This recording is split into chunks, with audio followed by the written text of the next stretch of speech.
So you've got everything they need. You've got things to take notes with. Hi, Rasha, good to see you. So you should have a thing that says, okay, so we are live. Welcome, everybody. Good to see you all here today. We are here for our masterclass today with the fabulous Lisa Heacock, who's joining us today. And our subject for this masterclass is Grief to Grace, a masterclass on grief, resilience, and supporting others, a subject that none of us can escape and we probably don't talk about enough. So I'm really looking forward to hearing what Lisa's going to share with us today for this session. Lovely to see everyone. Lovely to see those who are on the live stream as well on the other platforms. Great to have those of you who are here with us live in the Zoom room as well. Lisa is a specialist in this area, as well as in working in personal development. She also specializes as a grief coach and is a certified grief educator, as well as her motivational speaking, podcast host, and an international best-selling author. And Lisa, as you will tell when she starts talking from the accent, is American and has moved to the UK and has been living in the UK for 18 years. And I love that it says here that you love pulling pranks because that's what makes your life complete. So I wonder if you're going to pull any pranks on us today. No, not today. So lovely to see everyone. We will, towards the end of the session, I will invite you all to fill out your CPD logs with your learnings and takeaways from today's session. So take notes, keep track of what it is you want to remember from Lisa's content. And of course, we have got the chat box, so I'll keep an eye on the chat function. So if you have got questions as we go, then you can share them in the chat box. If you can if you're sharing thoughts and comments, brilliant. If you're sharing a question, if you can start it with the word question or Q, that just makes it easier to pick out from the list of things in the chat box, but I'll keep an eye on that as we go. So without further ado, Lisa, I'm going to hand over to you for today's masterclass. Oh, thank you so much. Thanks for having me. It's great to see everybody here. As Nikki said, we don't talk about grief probably enough, but we're all impacted by it. One thing I do want to start out by saying is that I understand when telling stories and talking about grief and loss that there is emotions that are activated, right? So I want to make everybody aware that I get that. And as I share my story, it's going to be highlighted. It's just going to be like a little summary. I'm not going to get into any of the details because it's just not an easy topic. But again, so important. So what I'm going to do is I'm going to share my screen and I've got some slides. And then if, like Nikki said, if you have any questions, if you put those in the chat, we have time at the end. And hopefully, if I can't answer them, someone else might be able to. So let me go ahead. I'm going to attempt to share my screen. If everybody can just let me know that they have seen, they can see it. So can you see that screen? Perfect. Perfect. Yeah. Okay. Well, that's the start. So again, my name is Lisa, and I'm the owner of Holistic Life Coaching with Lisa Marie. This is who I am. As Nikki said, I work with men and women. I work with them in personal development, grief coaching. I have a women's group called the Wildly Authentic Woman, which is a 4-week program. And we just learn to live unapologetically and authentically ourselves. But most important, I'm a proud mom of 2 adult daughters, Brie and Alexa. And I have to say that Alexa was born before Amazon Alexa, and she absolutely hates her name now, thanks Amazon. And my partner, Darren, and I live in the UK with our old dog, Dora. And so I think it's really important for you to understand a little bit about where I've come from and how this has changed the trajectory of my life. But more importantly, I think there's a connection, right? So it's not just academics. I have some lived experience as well. So these are my 2 girls, Alexa on the left, my youngest, Brie on the other side, and then Darren and me. Now, briefly, my story. I grew up where I didn't really have a lot of loss. I lost a grandmother's and an aunt, but I was young. It wasn't until 2018 when everything changed. I lost 12 loved ones in a 22-month period. Uh, my niece passed away in January of 2018, and a week later, I got a call, the dreaded call from my mom saying that my dad, who is here, and my mom and dad are dancing, had brain cancer. So I quit my job and I moved back to Seattle to care for my dad, but I was also caring for my mom. They'd been married forever. And, so I was carrying her grief. I was carrying my children's grief. I was carrying my own grief. And it was very difficult. And for 7 months, I cared for him until he passed away. And then I came back to the UK and I just shut the curtains and I didn't want to talk to anyone. I was exhausted and grieving. But I knew I had to open the curtains at some point. So I then got a new job, and about 7 months later, my mom came to visit. It was very weird because my mom came without my dad. But we had a good time. We traveled the UK for a couple of months. She stayed and I gave her a hug, and she left Manchester Airport. And I did not realize that would be the last time I hugged my mom, because a few months later, she passed away in her sleep. I do have a podcast and I do share my story. And that is the podcast Because We Love. The bottom is my daughter, Alexa. 2 months after my mom passed away, I got another dreaded call in the middle of the night that my 24-year-old son-in-law, Jack, had passed away from a fall at Pride Park in Derby. And that was the catalyst to like the world opened up, the earth opened up and swallowed me whole. By that time, I had lost 11 loved ones, friends, children, my parents, my niece, and now Jack. And I knew that I needed help after that. So I went to bereavement counseling. I tried everything. I went to sound bath healings. I did yoga. I did every possible thing. Then I hired a life coach. I did everything that I could so that I wouldn't stay stuck in such a painful place. So this did change the trajectory of my life. I became a life coach, and that's why I feel like it's really important for me to share a bit of my story so that you understand that I have this lived experience as well. And so then in March, just this last March, I was diagnosed with breast cancer. I had a mastectomy and I had the other side, the healthy side, removed. And thankfully it was caught very early, nothing spread. So I lived flat and free. But that was just another thing that what I felt like the tools that I used during the time of all the losses, I was able to use those same tools when I was faced with something else.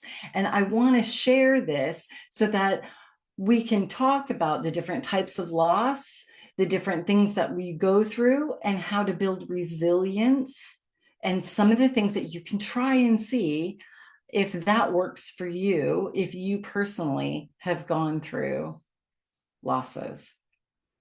So some of the learning outcomes I want to make sure we touch upon is, what is grief? Like, what is it? What's the definition of grief? Understanding the different types of loss. And I want to give practical steps that you can take to support loved ones who are grieving, and grounding techniques and self-care for you as you support a loved one, but also if you are the griever. And if you aren't or haven't been, unfortunately, it is one of those things that we will all face. And it isn't just the loss of a loved one through death. So I'm sure if we asked anybody, all of us would have different types of loss.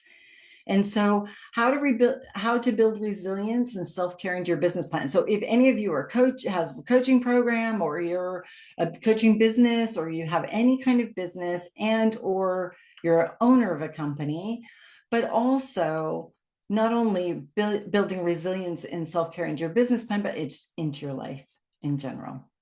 And then I've got a little bonus at the end.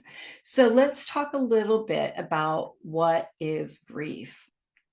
Grief's the intense sorrow, especially caused by someone's death. This is what Webster's dictionary says, an instance or cause of intense sorrow. What I like to say is anything that causes pain and there's loss, there's a certain level of grief. So let's talk a little bit about different types of loss. And I don't know if you're able to unmute yourself, but if you can think of any, or just type in, I can't see the chat, but type in different types of loss. This is not an inclusive list. I just put some of these things together, like death of a loved one, which is what we always think of when we think of grief, but divorce or parental alienation. There's partners that have split and one turns the children against the other. Pregnancy loss, relationship breakdown, family relationships, loss of friendships, loss of community.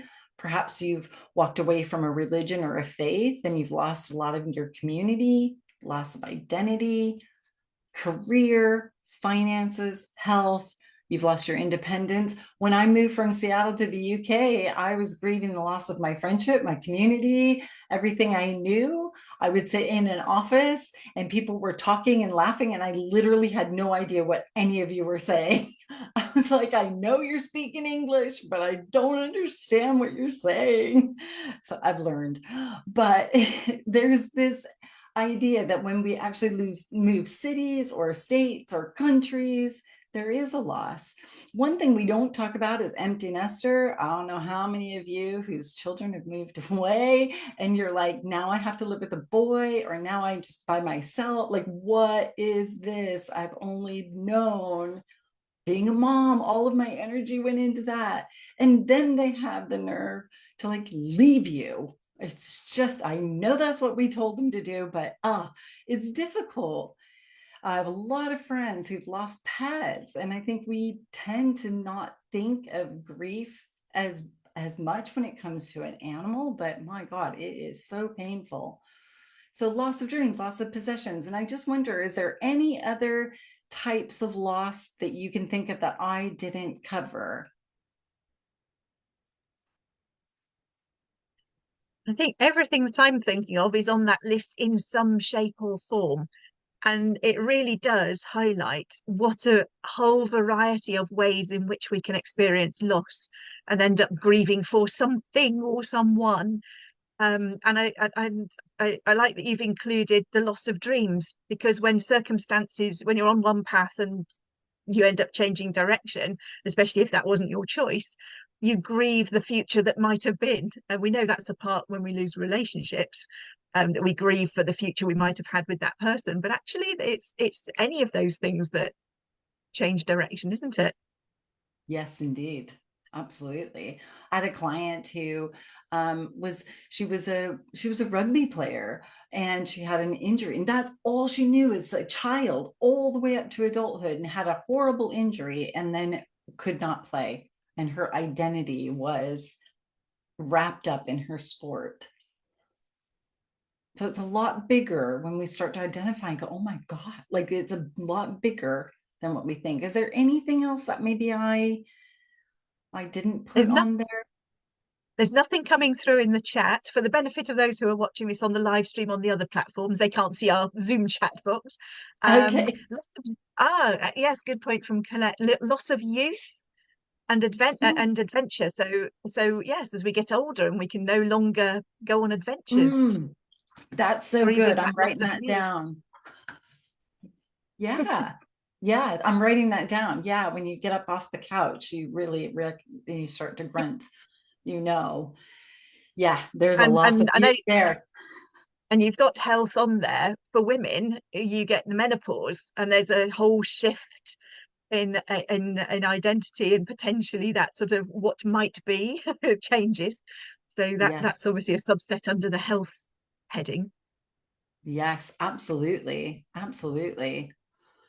Well, what I wanted to kind of just bring up is that if we start to really think about loss, we can also start to understand the people we live with, the people we work with, the people we're in community with, when they're going through these things.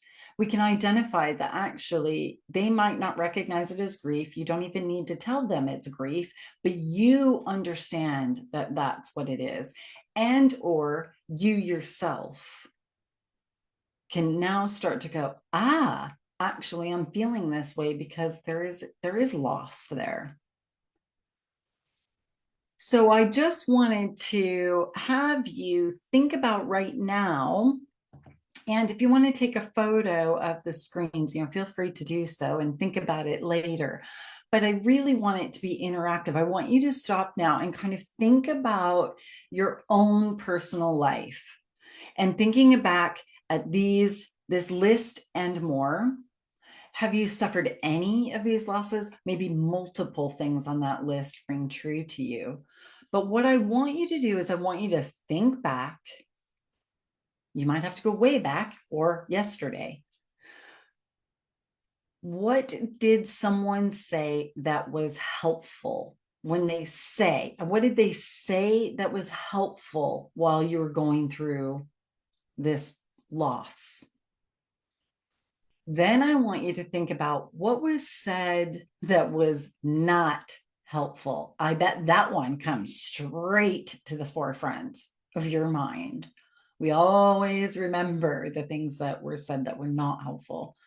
And then what did someone do that was helpful? So not say, but what did someone do during that time that was helpful and healing and exactly what you needed at that time? Then again, of course, we talk about what did they do that was not helpful, right? There will absolutely be that. And again, you're going to potentially have that right at the forefront of your mind. I've got a list of things I could talk about. And the reason why I want you to do this exercise is because I want you to think about what was helpful and not helpful for you and help in order to help others who are going through that. Now, we all grieve differently. Everyone processes differently. So what worked for you may not work for somebody else. So it's very important to understand that, like, oh, well, you need to do this, and this, because this really helped me. Absolutely. The best thing to do is not do that. And we're going to go into kind of the do's and don'ts from my own experience, from the podcast that I have where I'm interviewing a ton of people. I've grabbed some of their ideas as well as some clients. So it's not just my own experience. I want to give you a bit of like from people from all over the world. But it is important to set all of your judgment aside when someone says they lost their dog and you're like, it's just a dog. I mean, you just judgment needs to be set aside when you're supporting a loved one who's grieving and or you're grieving. We can be so hard on ourselves, and we'll talk a little bit about that as well. So I wanted to, again, we're just going to open it up because the list that I gave is extremely small, and I just put it here, and I've put it on social media, and I've put it in just bullet points, but it is not an exhaustive list at all. So some of the do's and don'ts, and this really is aimed at individuals who have lost loved ones who've passed away. So the do's and don'ts when supporting a griever. Now, let's say you're a griever and you can give this to someone and go, hey, this would be really helpful for you to do for me. Because sometimes people go, oh, just tell me what you need. And they honestly don't know what they need, especially if they're in the acute grief, which is that, first initial 2 months, 6 months, a year. This is just this acute grief. They don't know what they need. They want that what they need is their loved one to be back, but you can't do that for them. So just remember saying, what do you need? They don't know. They usually don't know. And there is something called grief fog. If any of you have had losses, you understand what that is, this grief brain, this grief fog. You're in a fog, your brain's not working properly because you're literally grieving this traumatic thing that's happened. So some of the don'ts I say to people, don't say time heals all wounds, or they're in a better place, or don't cry because they wouldn't want that. These kind of things that we say can actually be really painful for somebody who is grieving. So hopefully this is just a bit of education on maybe what not to say. And one of the other things that I have heard over and over again, and I'm sure you have too, is don't avoid the person. They'll say, like, well, my mom died. Like, people just, they didn't call me. They would they would do everything not to see me, and they would avoid the person, the griever. And there's a weird thing about that, but I think a lot of it has to do with the fact that people don't know what to say. They're afraid to say something stupid, so they don't say anything at all, and they just avoid the situation because it's super painful for them. And what I always say to people is, let's remember this is not about you. This is about them. Okay. And then don't compare your grief to theirs. So like, oh, I totally know what you mean, because they really don't want to hear that. So I say, do this instead. Be present with them. Sit with your friend or your family member. You don't need to say anything, just being there. Let them talk about their loved one if they want to. Most of us who've lost loved one, we want to talk about them. We want to share funny stories or anything because they lived and they're a part of our life, and we want to remember them. Not everybody wants to do this, but if they're talking about their loved one and it's really hard for you to hear, I get it. It's painful. But again, remember, this is about them and not you. And what we want to do then is we're going to talk a little bit about grounding techniques, self-care, things you can do when you leave the griever so that you yourself aren't burdened with that. But at that time, let's remember, let them talk about their loved ones. And one of the things that people say is, well, what can I do? Do you need anything? Like what I said, think of the practical things that you do every single day: laundry, childcare, going to work, doing dishes, taking your dog for a walk. Those simple things that you do every single day without even really thinking about it is extremely difficult for someone who is in acute grief. It's so hard for them to think. Think about when you go to the grocery store and they're like, hi, how are you? Did you have a good day? It's more American, but still, it's, did you have a good day? Or how are you? Well, really horrible, because, you're not going to say that.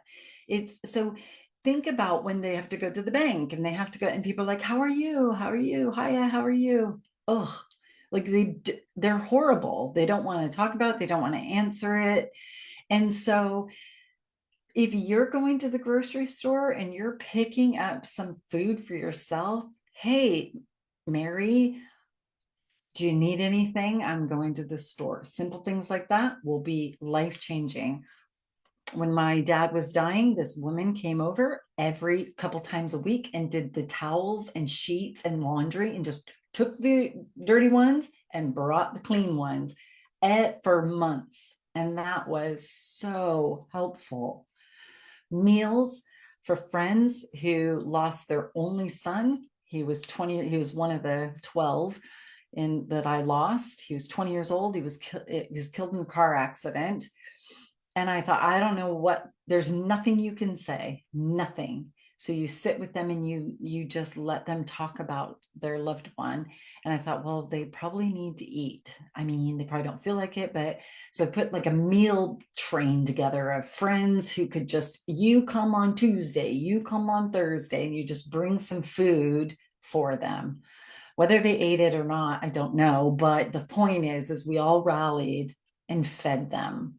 And remember to listen more than you talk. So if you have any thoughts, maybe put that in the chat, or any questions on that. Anything that you can think of maybe would be helpful for everyone to hear. We'll go through that at the end. And so grounding techniques, one thing, there's something very, very simple that I will tell you. If you don't already know, some of you may already know, but a grounding technique, one of it is putting your feet on the ground, literally putting your feet on the ground when people are talking to you and sharing, or you yourself need to be grounded for your own grief or loss that you're going through. Feet on the ground. So we did talk a little bit in some of the learning outcomes, some of the ideas on how to take care of your mental and physical health. And again, I put a long list that is not this is not an all-inclusive list by any means, but I just wanted to give some ideas of things that I did and things that different modalities that clients of mine have done, as well as people, like I said, on the podcast that I've heard do. And I'm sure you can add to this. So again, make notes if there's things that you think would be helpful for that you've done or that you've tried and it's been really helpful. I'd love to hear it. But again, it's making sure your feet are on the ground. Breath work. There's some really great apps. I don't know if any of you have heard of Insight Timer, but it is a great app. It's free and you can do breath work. There's meditations. There's all sorts on it. I love it. And you can listen and see if their voice is annoying or if it's really calming. So if you're like me, it's like, nah, just pass. Let's go to the next one. So there's some great meditations and breath work. But there's loads on there. Also Headspace, Calms. You can find some, YouTube has some great meditation apps or meditation downloads. Focusing on your sleep. Mindfulness. I always talk about using the 5 senses method. What do you see? What do you hear? What do you taste? What do you smell? What do you feel? So going out into nature, what do I hear? What do I feel? What am I smelling? I hear the birds. I smell that fresh air.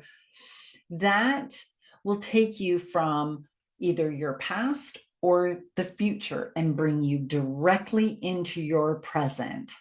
And that is a great hack when you're in a loop of any sort, not just grief, but this is a great hack to get you out of whatever loop your mind is going in.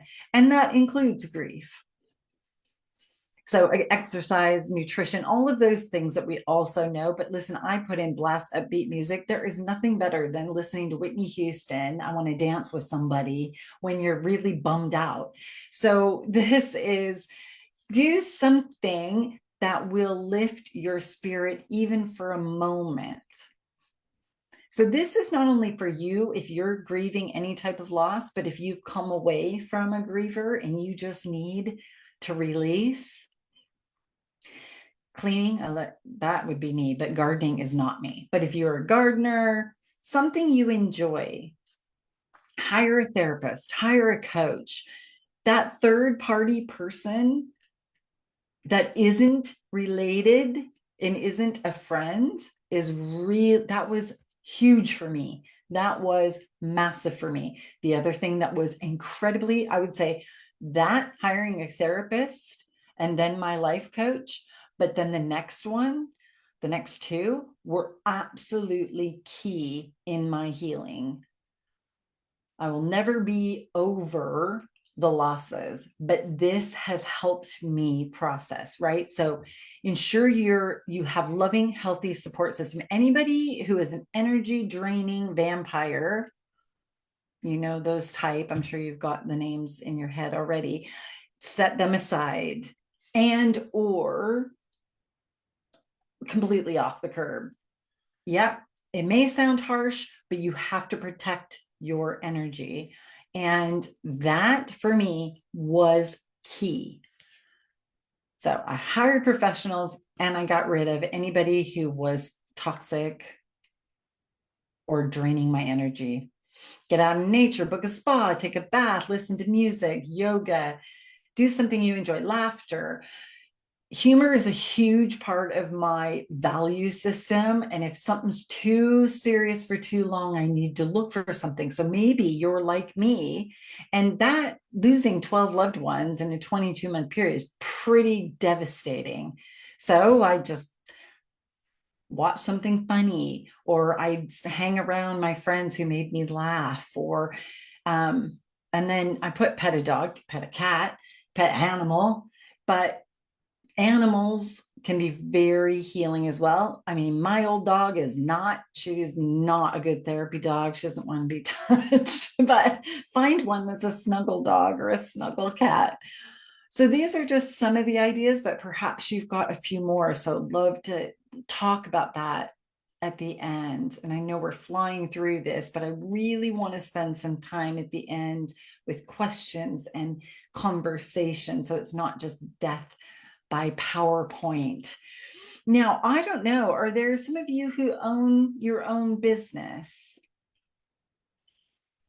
So one of the things, I see some thumbs up. So one of the things that I have been really interested in is actually putting self-care into your business plan. So if you don't own a business, you could put this self-care into your life plan. But this specifically is for those of you who own a business. When you look at business plans, I put a few different little things that I just got off Canva. But if you look at business plans, what are your strategies? What are your marketing? What are your financials? You do these business plans and do not put self-care into them. And I would say somewhere in those lines to make sure that you're putting self-care into your business plan. What does that look like for you? I don't know. That's up to you to decide. It could be any of these lists. It could be scheduling time in your calendar. Like, right, when your phone goes off and says, stand up, or your watch, go stand up, or a timer, go outside. What do you see? What do you smell? What do you hear? And the reason I say that is because building self-care into your business plan is also building resilience when something happens that is a dumpster fire. Because I don't want to be negative, I want to offer hope, but like life can be very difficult and can be a dumpster fire at times. So if you have this into your regular daily plan, life plan, business plan, then this is the thing you're going to be like, oh my God, okay, so this happened. I'm feeling this stress, this loss, whatever it is. I have the tools. I'm going to pull the tools out of my tool belt and I'm going to go try on some of these things and see if they fit. Some of these things, see if they fit. If you don't like it, it's fine. There's loads of different things that you can do. But I highly recommend you go out back to your business plan and somewhere in there, put something about taking care of yourself. And I wanted to say that when it talks about grief to grace, one of the things that when someone said something stupid, it wasn't that many people, but when someone said something that was really not helpful to me, I literally had to think, right, I could punch you in the throat, but like, I'm not going to, right? I'm so angry right now because grief and anger and grief and guilt go hand in hand like a married couple. Um, I'm going to go, you know what? I know this person loves me. They don't know what to say to me. They don't mean to hurt me. And so I just was offering as much grace as possible. And then I'd go rant to my best friend, or then I'd go to my therapist or whatever. I'd do it in a healthy way, um, instead of launching at that person. Because really, truly, if they love you, that's what they want for you. They don't want you to hurt. And so they want to say things that are not hurtful, but sometimes it can be. The other rings true for giving yourself a break. So I love Brene Brown, and I love that grace means that all of your mistakes now serve a purpose instead of serving shame, whatever that is. So when someone says something, we extend that grace, but also for yourself. Let's not go down a shame spiral because we said something we shouldn't have said to a grieving friend, or we said something, or we did something that we shouldn't have done when we were grieving. Like that, let's give each other a real break, because it is not easy. And that's why these topics, like Nikki was saying, this isn't like an easy topic and things to talk about. So I hope that, you know, I've given you some idea of things to do, things maybe not to do, things to say, things not to say, and also how you can support a loved one who is grieving. I did say that there were some bonuses here, and I'm going to, before we open it up for discussion, I have an email. Shift happens. Like, I think that's pretty funny, but so shift happens on my website. If you then subscribe, you will get your first email that says, are you sure you want to do this? And you say yes. Check your spam folder if you don't see that email, because it could have landed in your spam. But then the next email, you'll get an ebook. So this is a book. It's a practical guide to supporting loved ones who are grieving. And if you know of others who might benefit from that, I just have them do the same thing. It's free, and it's just more in depth than what I've been saying today. And hopefully giving, there's some homework, some things that you can look, you know, just process and write down. But if you want that book, that's where you get it. And then I've also said, with the Wildly Authentic Women Coaching Program, anybody who is on this masterclass, give you 25% off of coaching and the program, but you just have to tell me that you were on this masterclass. So I remember all my prices, everything's on my website. Like nothing is a surprise. That's what the book looks like. So I thought I'd just give you a little picture there. And then you can see towards the end, like my email address, Instagram, Facebook. I would love to connect with any of you and continue this discussion, but you can find me all there. And then I would love if you wanted to listen to the podcast, because we love finding meaning after loss. There, I've interviewed people from all over the world who have all different types of loss. So you might pick one episode that might be super beneficial for you or for somebody else. And my hope with the podcast really was birthed out of my own pain, thinking I need, what would I need at that time? And it isn't, I promise, just a bunch of trauma-induced conversations. We talk about the loss, they share their story. We've got professionals and people sharing their stories, but mainly focused on healing modalities, things they used. So we've got some great conversations, and then we kind of end with how can people find them. So you may find somebody on that podcast that you just are like, I have to connect with them. So hopefully that was helpful. And I'm going to stop sharing, Nikki. So hopefully, there we go. Thank you so much. I have put the link to your website in the chat box here for those who are with us in the Zoom room to save them typing it in again. I've just signed up for the ebook, so I'm looking forward to it. It's been so helpful.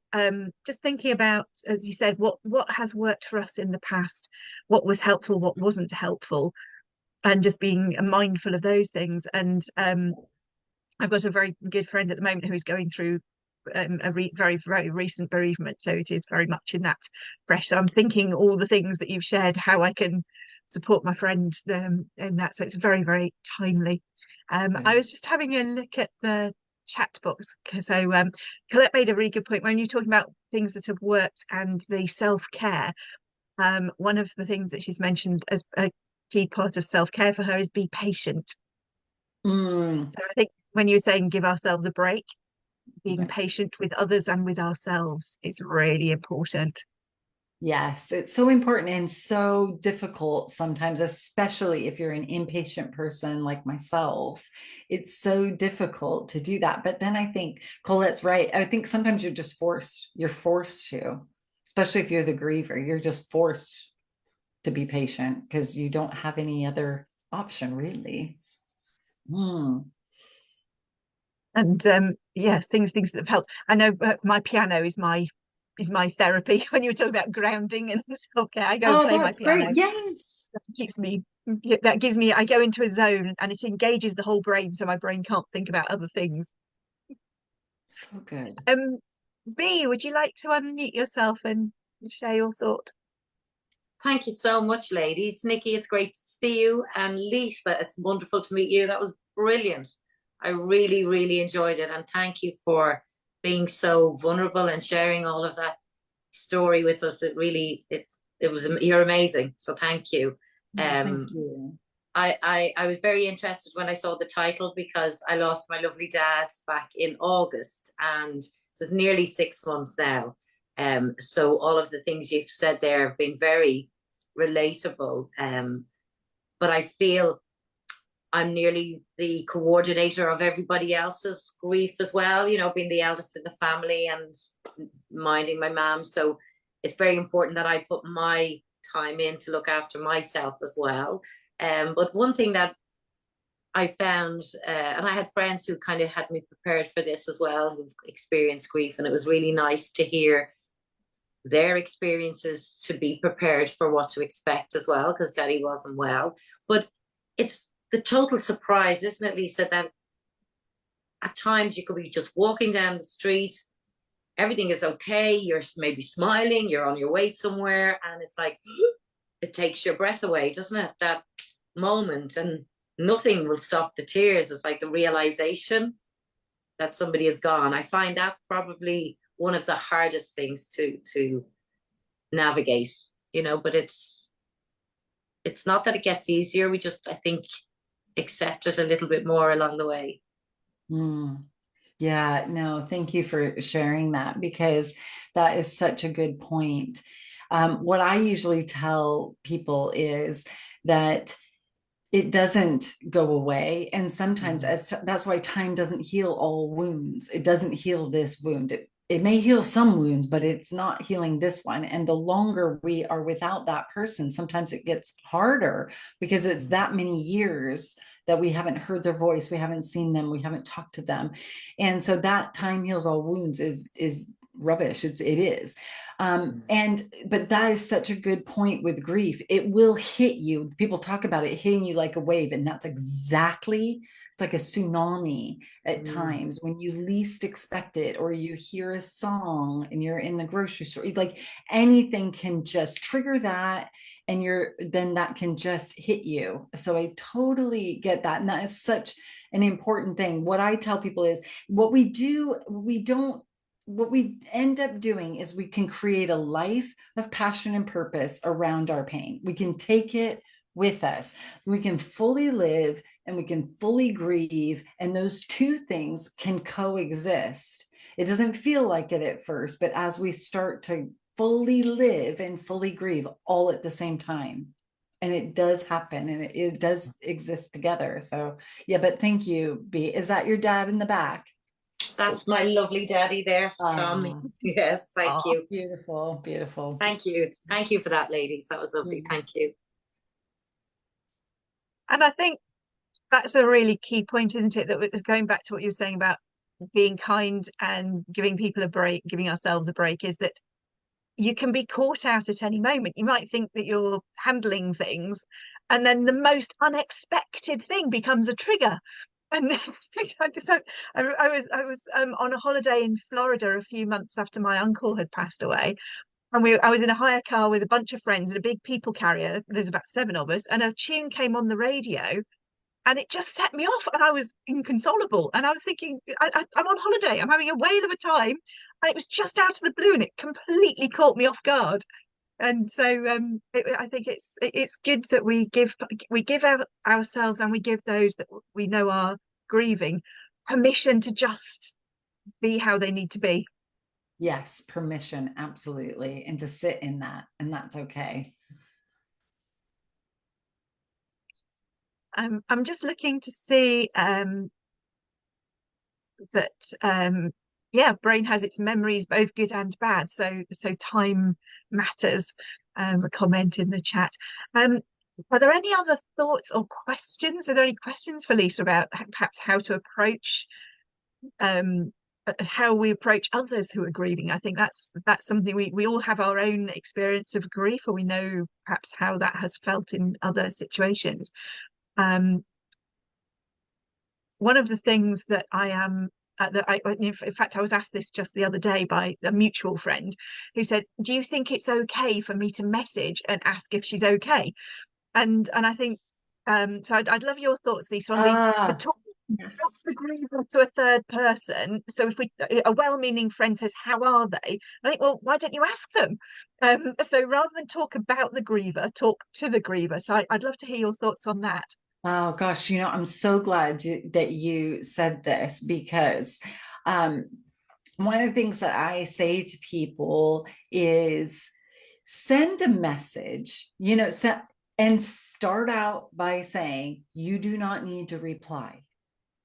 I'm thinking of you, or I'm sending you huge hugs, or I'm sending you all the positive energy, whatever words you use to that person, but always start out with, you do not need to respond, because that just takes the pressure off the griever. Like, oh my God, I've got to respond to all these people. And if I don't, then they're going to be upset with me. Like, that's the last thing they need to be thinking about is your feelings, but they will, because you're their friend.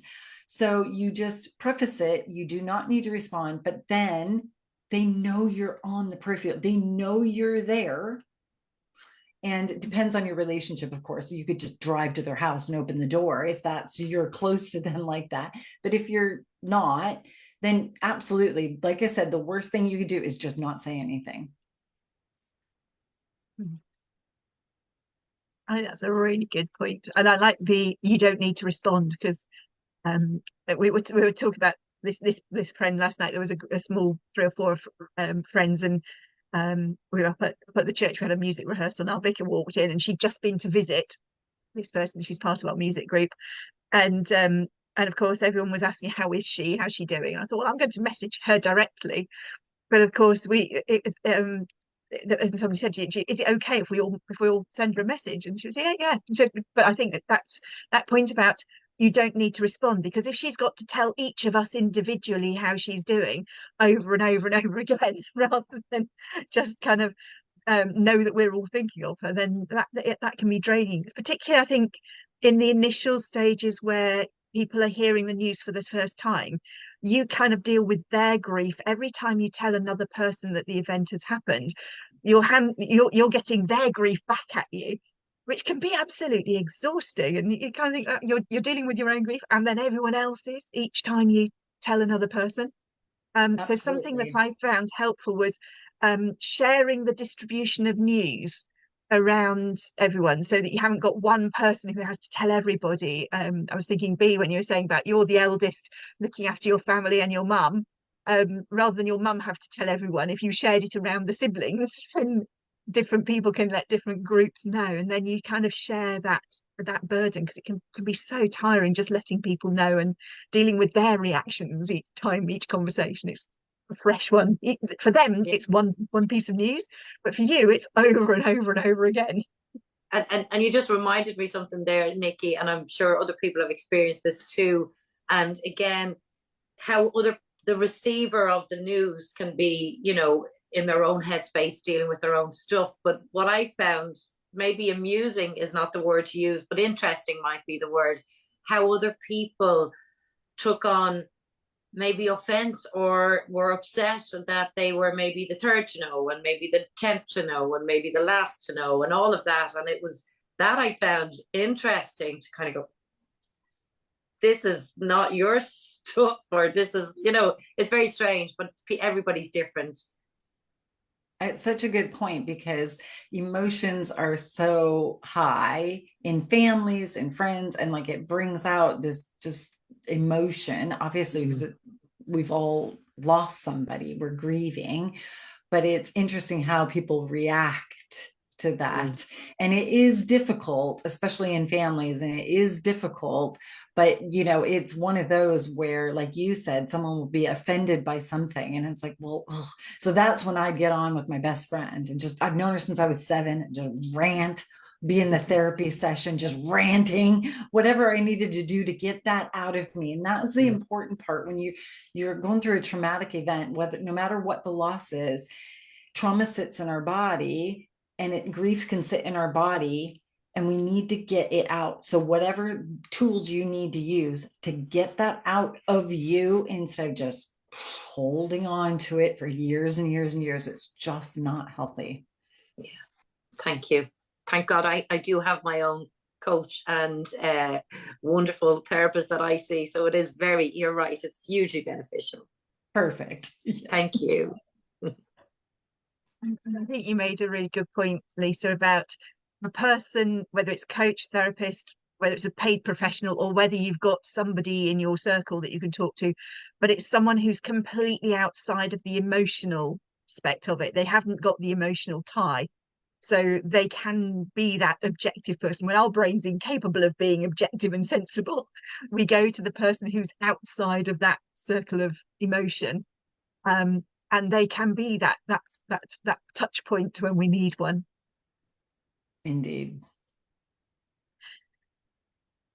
I'm just wondering, looking at the chat, there aren't any more chat questions coming in, I don't think, right now. Are there any other thoughts, or what else has worked for people when Lisa was asking which of the things on that list of things we could try, what have other people found particularly helpful? Just if you want to either raise your hand if there's a couple of you, or mute yourself. Helen, what would you like to share?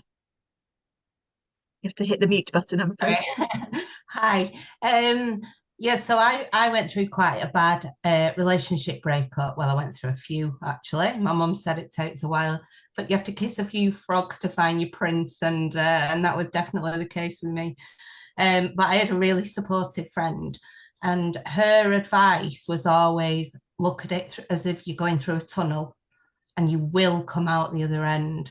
And that was quite a nice visual way. And she said it might be dark and scary now, but you will come out the other end, and look for those little lights all the time to see that you're coming out the other end. And I thought it's always been quite nice that, and I use that with my children now. So like my daughter's going through exam week, I'll say to her, it's a tunnel, and by Friday you'll be out the other side, and it's kind of a good way to take a breath and just get through that tunnel.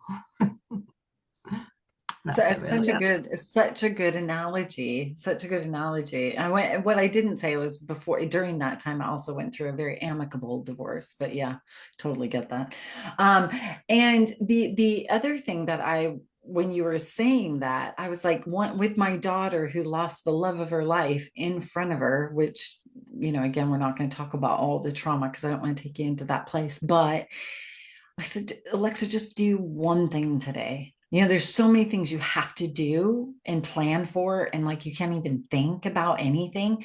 And so she said, oh, Mom, I treated myself to a shower today. I said, great, that's your one thing.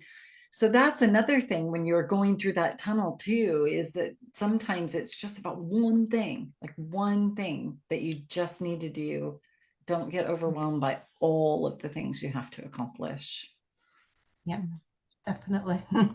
The other thing is when you were talking about what you can see and what you can hear, and like with my little boy, when he gets very upset or anything like that, we do the 5 4 3 2 1 thing, but instead of senses, you can tune it to what they like as well, I've found. So for my little boy, we do it around football. So I'll say 5 defenders, 4 midfielders, 3.